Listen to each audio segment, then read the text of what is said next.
Buenas tardes, compañeros. Nosotros somos el equipo 1 y les vamos a presentar lo que es la streptomicina.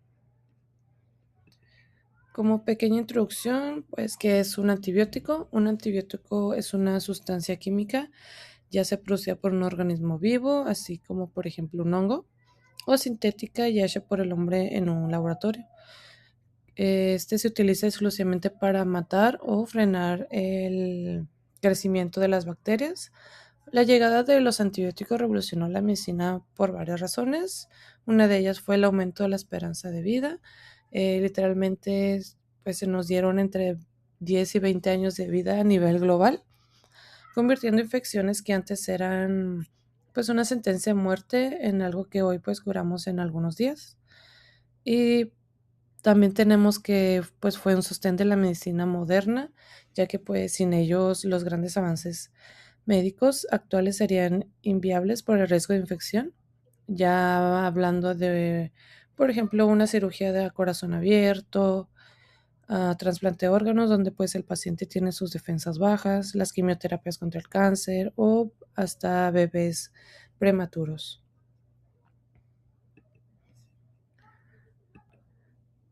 Bueno, el descubrimiento del antibiótico. La streptomicina fue descubierta en 1943 en los laboratorios de la Universidad de Rutgers en Nueva Jersey. El hallazgo se le atribuye al equipo liderado por Selman Waxman con sus estudiantes de posgrado Elizabeth Buggy y Albert Schatz, donde Selman acuñó el término antibiótico y enfocó su investigación en los organismos del suelo.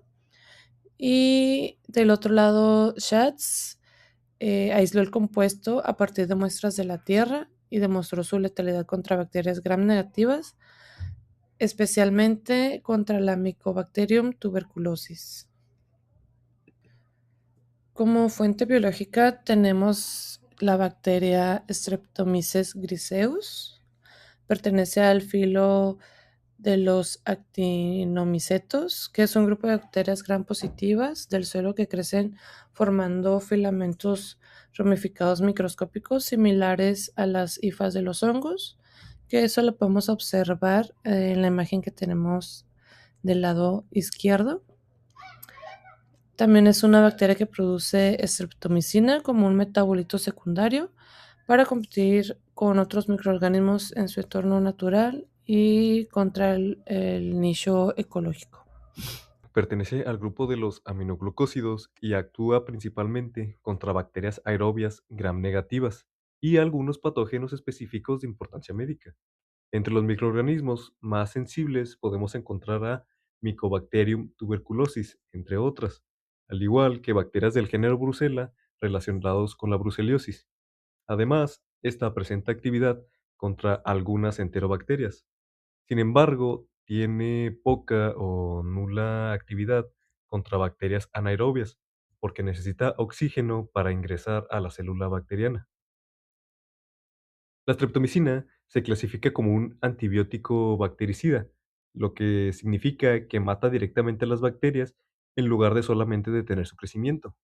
Su mecanismo de acción consiste en unirse de manera irreversible a la subunidad 30S del ribosoma bacteriano. Esta unión provoca errores durante la síntesis de proteínas, generando proteínas defectuosas que alteran funciones esenciales de la célula. Como consecuencia, la bacteria pierde su capacidad de sobrevivir y finalmente muere. Para entender cómo entra en la bacteria, hay que recordar que la molécula de streptomicina es una molécula polar hidrosoluble y cargada positivamente, que está constituida por azúcares aminados y unidos a un anillo de aminociclitol. Bueno, la streptomicina cruza hacia el periplasma a través de porinas. Son proteínas canales que permiten la entrada de moléculas pequeñas, pero una vez que se encuentra en el periplasma no puede cruzar totalmente. Necesita ayuda de un empujoncito de cargas. Esto es generado porque la bacteria, al estar en un proceso activo de síntesis de energía, genera un cambio de gradiente entre el interior y exterior. En el exterior libera protones positivos para que el interior quede con una diferencia de carga negativa. Esto le permite a la streptomicina aprovechar este mecanismo para entrar a la bacteria y poder traspasar la membrana plasmática. Una vez que se encuentra en el citoplasma, será buscando el blanco molecular. El blanco molecular es la subunidad pequeña del ribosoma, exactamente en el ARN ribosomal 16S. Esta interacción se da en el centro de decodificación, que es esta zona que vemos subrayada, entre comillas, de verde en la imagen, en el centro del ribosoma, y a la proteína 12S, que son los encargados de asegurar que la secuencia de ARN mensajero y ARN de transferencia sean complementarias correctamente. En procariontes existe una secuencia llamada Shine-Dalgarno, que está antes de lo que vendría siendo el codón de inicio. Este interacciona con el extremo 3' del ARN ubicado cerca del centro de decodificación. Pero, ¿qué pasa cuando este interactúa? Cuando la streptomicina interactúa con el ARN ribosomal por afinidad en sus cargas, porque hay que recordar que el ARN está cargado negativamente, modifica la estructura del ARN ribosomal. De hecho, esto lo podemos observar que pasa de un estado halo, que se observa de colores, que es un estado donde sí funciona correctamente el ARN, a un estado apo, de que se ve sobrelapado sobre la misma molécula de ARN, pero de otra forma. Como se puede observar, hay un cambio de estructura. Eso también modifica cómo se lee el marco de lectura de la secuencia Shine-Dalgarno, haciendo que se cambie el marco de lectura y también no haya un control de calidad en la síntesis de proteínas a través de los aminoácidos correctos por el anticodón y el ARN mensajero. Bueno, yo les voy a hablar sobre el mecanismo de acción intracelular de la streptomicina y el efecto final sobre la bacteria. Para comenzar, podemos ver en la imagen pues la bacteria, la cual tiene pues su pared celular, su membrana citoplasmática, su citoplasma y su ribosoma 70S y el ADN bacteriano. Bueno, primero debemos saber que la streptomicina primero debe entrar mediante un transporte activo que va a ser dependiente de oxígeno. Esto significa que las bacterias necesitan energía y oxígeno para poder ingresar este antibiótico. Por eso la streptomicina funciona mejor en las bacterias que son aerobias que las que son anaerobias, ya que las anaerobias pues son un poco más sensibles y es más complicado que entre porque pues no entra tan fácil como lo vendría haciendo con las aerobias. Ahora, después vamos a tener la unión del ribosoma, en la cual vamos a tener dos subunidades, las cuales es el 30S y el 50S. Lo que va a hacer la streptomicina es que se va a unir específicamente a una zona, la cual es eh, la subunidad 30S. Esto va a ser de forma irreversible. Y esto debido a que el ribosoma al que se está uniendo, pues técnicamente se encarga de fabricar las proteínas y también de traducir la información genética al ARN mensajero. Y lo que va a hacer la streptomicina al unirse es que va a bloquear el proceso normal de la traducción. También, pues, la bacteria va a comenzar a leer su ARN mensajero de forma incorrecta. Y bueno, después vamos a tener lo que vendría siendo la producción de proteínas defectuosas. Debido a la alteración en el ribosoma, pues se van a incorporar aminoácidos incorrectos y las proteínas pues se van a sintetizar mal. Por ende, las proteínas que son producidas van a estar de forma normal o bien en otros casos pues no van a ser funcionales. Estas proteínas defectuosas van a afectar directamente a las funciones esenciales como la respiración celular, el transporte de sustancias, la producción de energía, integridad de la membrana. Bueno, después vamos a pasar con el daño celular acumulativo, en el cual podemos ver en la imagen que las proteínas defectuosas van a dañar a la membrana citoplasmática y esto va a alterar su metabolismo celular. Asimismo, el daño se va a acumular de manera progresiva hasta que la célula pues ya no pueda funcionar y por ende, pues, al no poder funcionar, al no poder seguir con su ARN mensajero correctamente, lo que va a suceder es que va a empezar a tener fallas y las acumulaciones de las proteínas que son defectuosas va a generar fallas internamente y pues la bacteria no va a tener la capacidad suficiente de sobrevivir. A pesar de su eficacia, muchas bacterias han desarrollado mecanismos de resistencia frente a la streptomicina. Uno de los mecanismos más importantes son las mutaciones en el gen RPSL que modifican la proteína S12 del ribosoma. Al cambiar su estructura, el antibiótico ya no puede unirse correctamente.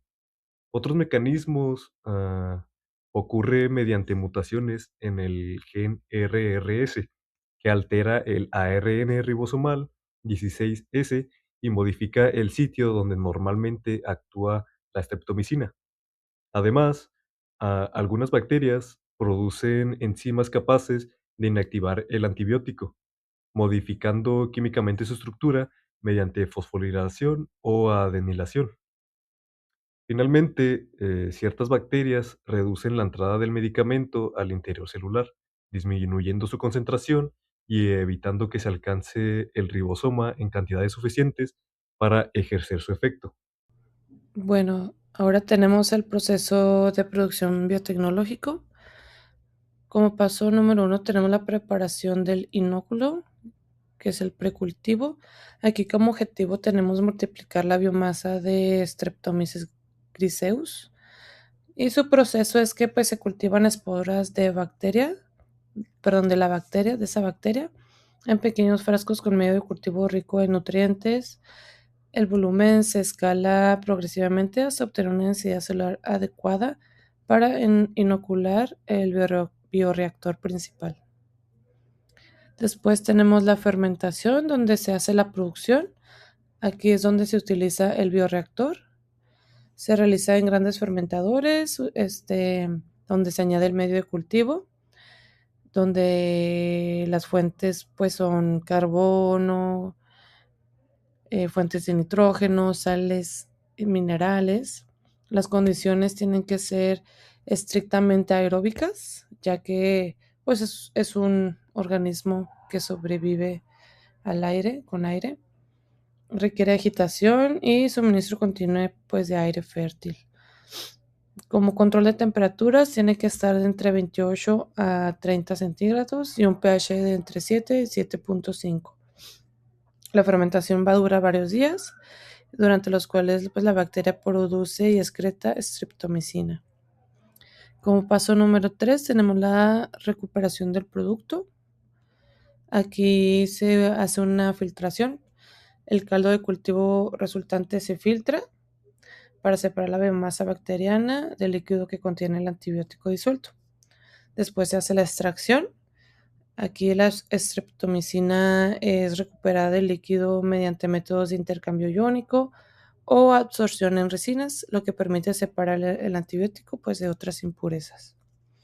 Y como paso número 4 tenemos la purificación y cristalización.